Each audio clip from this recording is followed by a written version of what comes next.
by saying that I sincerely hope that you and your family are doing well or as good as possible given our current reality.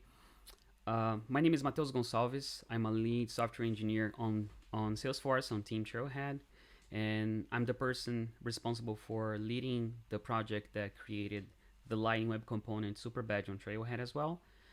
I am a volunteer Salesforce coach with Red Woman and Marivis, and in different occasions, I presented some cool stuff at Dreamforce and Trailhead EX.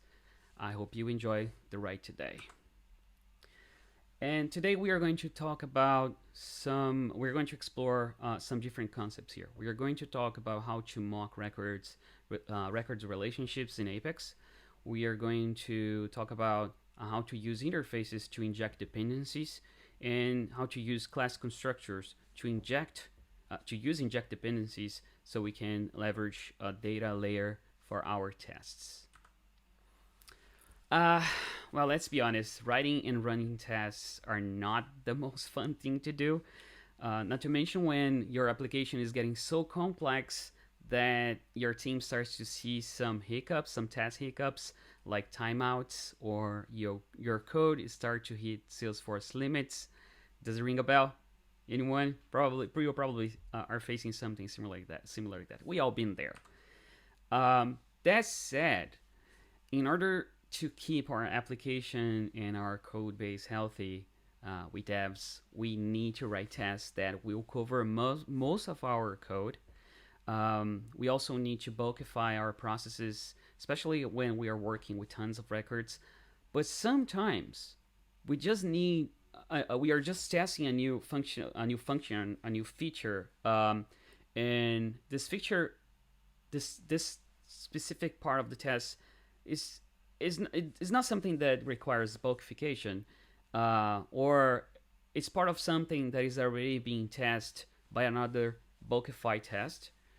And the design pattern that I'm about to suggest, it can be used to make your test lighter because you run less queries and less DML statements in test setups and process they are fired by triggers. So for the scenario we are going to explore today, let's imagine that you have a helper class and you need to create a new method in this helper class, and this method will perform some changes to a list of records. So in your application, you're using a test factory that inserts tons of records, and let's say that you have a trigger structure that will fire tons of pieces of automation once we start inserting those records. The scenario could be avoided by if you're using a trigger framework, but that's a subject to another presentation. So the thing is, consider that you don't need this sub processes and triggers to be fired in this scenario. However, as we know, you still need records so you can test this new method. How can we test it without actually creating the records? So the solution is we are going to use mock data. And using mock data, we can test this new method without having to create records. So in this scenario, as we established, we don't need the triggers to fire. We don't need records to be created. We're going to use the mock data, and this way we can avoid running triggers and those pieces of automated processes. How can we do that? I'm glad you asked. So we are about to dive into the code. I'm about to start a demo, but first, this is the structure I'm going to use. So just so we all on the same page. Every time an account record is created, we are also going to create a document, or the trigger is already creating a document. Document is a custom object in this application, and the document is linked to the account. This document record can also be linked to a contract record. And so let's imagine we have a new requirement now. Every time an account is updated, we are going to update the document name using the account name, just to keep it simple, keep it like a simple requirement. And we are also going to use the name of the contract if there's a contract linked to this document. So looping through records, updating the custom object record name based on the account and contract. Okay, demo time. Let me change the screen I'm sharing here. We are going to use this one.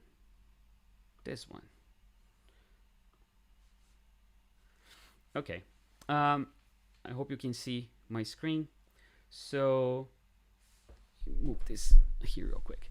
So this is the account trigger handler we have here. And in this scenario, as I mentioned, every time we create an account, we are also creating, creating a document. This is a custom object. Let me increase this a little bit. Oh, that's too big. No, that's probably okay. So we create a list of documents to be inserted based on the accounts using this method from this helper class, document helper, and we insert the documents. Likewise, once we are updating the accounts, now we are getting a list of documents to update, also using the document helper, and we update those records. And this is the new requirement, right? So let's update those records. What this method does. So let's take a look at the helper. So this is the helper class, document helper, and this is the method who gets the documents for insert. So nothing too complicated. We create one new document for each one of the new accounts, and we return the list. The new requirement here is every time we update an account, we also change the document's name. And this is the method get documents for update that we are calling from the trigger handler. And this method itself is calling this method right here, get documents linked to the accounts. And this is the method that is actually returning a list of documents that are linked to the accounts that are being updated. So here you get the list. We change the name. We have some manipulation of the document name here using the account name and the contract name, and then we return the documents to process to the account handler to update. How can we test that? Usually, the way that we test it, thinking about it, we are going to need accounts. We are going to need create account records, contract records, and the document records, so we can test this helper class. And let's create a. This is the scenario that we see more often. We create the test accounts using a test data factory.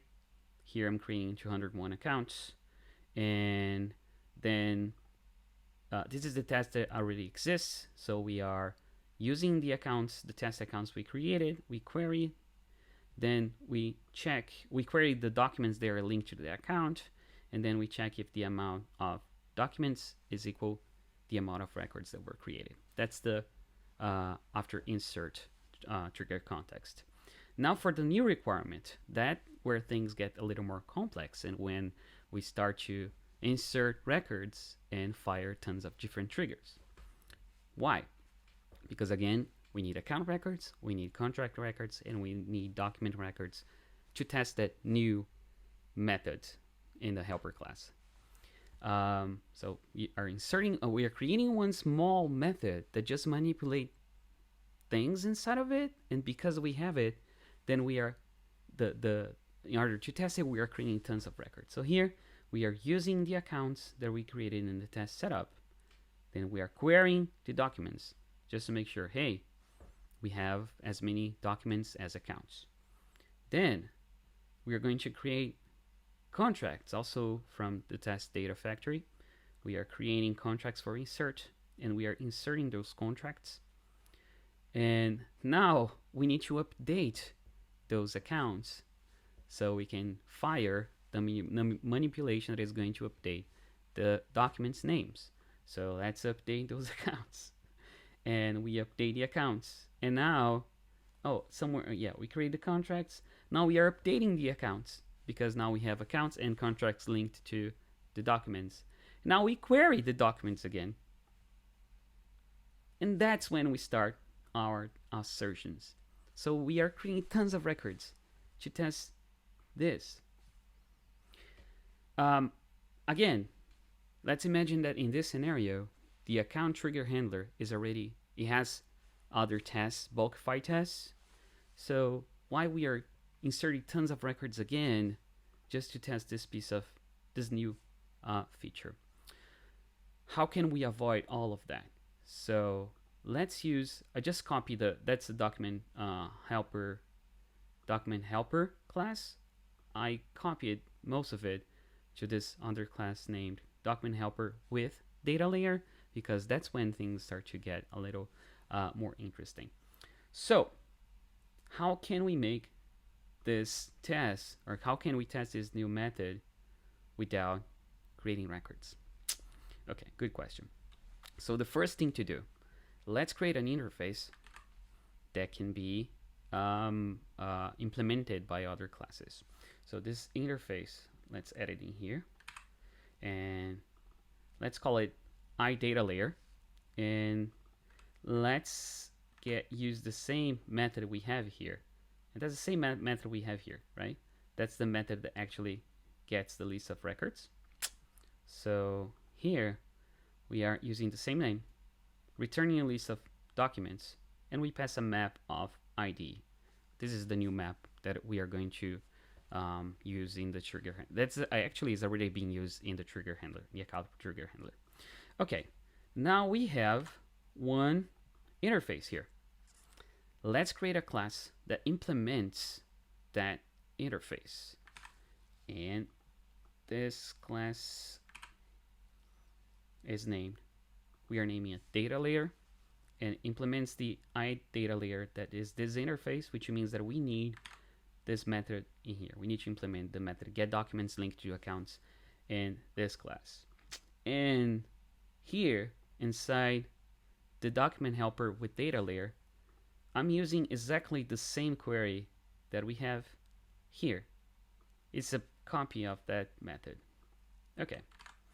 Now we have a interface, a layer. Okay. What next? So now we need, in this class, let's add a private iData layer here, just so we can have one instance of this data layer for this class. And why we are doing it, because now for an empty constructor, we implement the data layer from this class. Then we can have access to this method. So if I don't pass anything to my constructor, I'm going to create a new instance of the data layer that I created here, and this is going to become my data layer, the data layer that I'm going to use. Well, what if I pass something to this constructor? So I have a parameter now, and that means that in the trigger handler or in a task class, I can actually pass a data layer to be used by my helper. So if I don't pass, again, if I don't pass anything to the constructor, it's going to create a new instance of the data layer that I have in this class. But I can create another instance and pass to this class and inject this dependency, and then the helper is going to use my data layer that I'm passing. Let me save this. Why we are doing all of that? Because now in the task class, see here. Oh no, we have to change some other things here. Yeah, we have this in here, right? But the method is inside the data layer. So what we need here is data layer dot get documents. Now I'm using the method from this data layer, right? Instead of just calling the method. and it is going to return the list of records, and then I do all the other things here.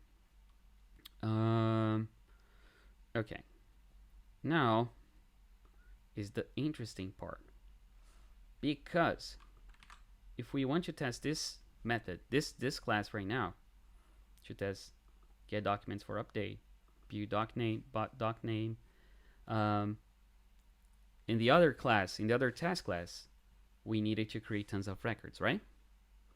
Now it's a little different. Now what we can do here is, for our test, let's set a mock data layer here. In mock data layer, let's implement that class. This is the class we're going to use. And note that this class, mock data layer, is actually implementing the interface that we created here, which is this interface, which means that we need to implement this method there as well. And here is the method. But in this case, instead of querying the database, I'm just passing a list of documents, which is this list of documents. But where is this coming from? We are going to build it inside of this test method. So let's build it. Let me get the details here. Okay, so first thing, let's create the accounts. So I'm building here a account. So it's in memory. I'm not inserting it anywhere. I'm naming a test account. I'm using this method from get fake. This is from my test. How is it called? Test utils. Yeah, this is from my test utils.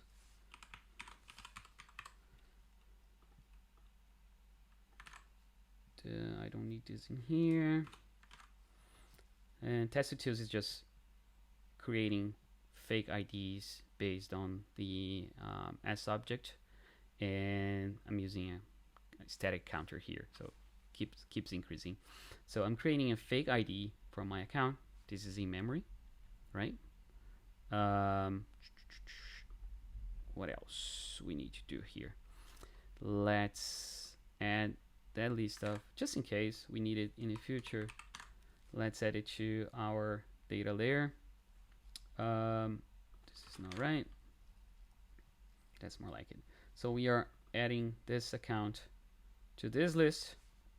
Let's create a contract, because we need a contract there as well. And let's create a new list here. Document contracts, just in case we need it. We're probably not going to use it here, but just in case we need it. Document data layer. Okay, good. Let's set it in here. And now let's create the test documents. And keep in mind, I'm not actually creating any records here. I'm just creating instances in memory of those records, mock data.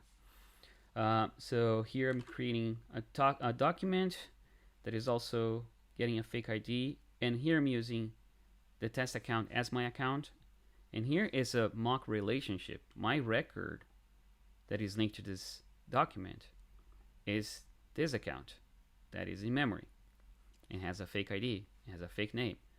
Same thing for my contract. And here, just in case, I'm creating another test document that only has account, just to simulate when we created an account but a contract was not yet created.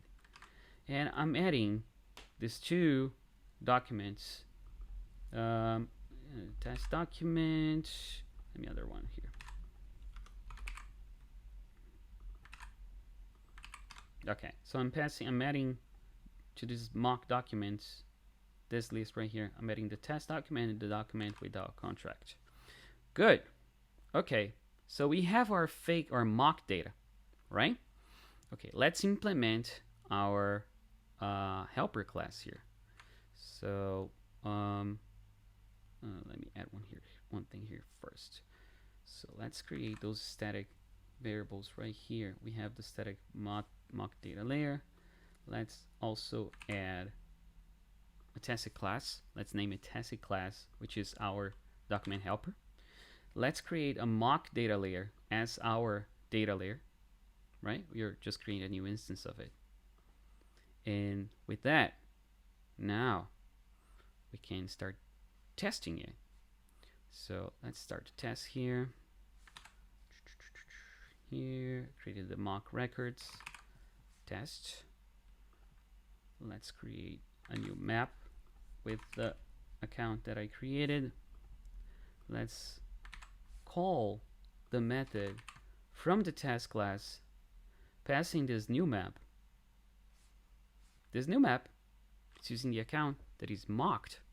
I'm not creating any records. I'm creating mock relationship. And let's stop the test right here because that's all we need. And let's run the assertions. And what the assertions here are. We're looping through all the documents that were retrieved when we use this method right here. Get documents for updates. That is actually calling the data layer. So we call that method, we pass the new account, and then for each one of the documents that were retrieved using that method, we are now checking if the document has the account name, and if the contract was passed, then we also check if the contract name it was included in the document name. Let's save it and let's run it. Let me just make sure this is in the org. Okay, let's run this test and see what happens.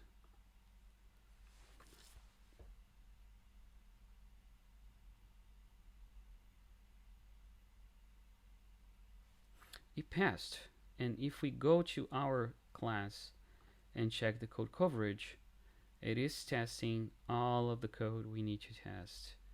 The bulk record, the bulk tests, they're going to take care of this, and they're going to take care of this, because we have bulkify tests as well. But for this specific new requirement that we have here for this method that gets records for updates, we are testing the class. Everything is passing, and we have not created any record for our tests. We only use mock data because that's all we need to test this new feature. And that's how you create, you use dependency injection and the class constructor to use mock data in your tests.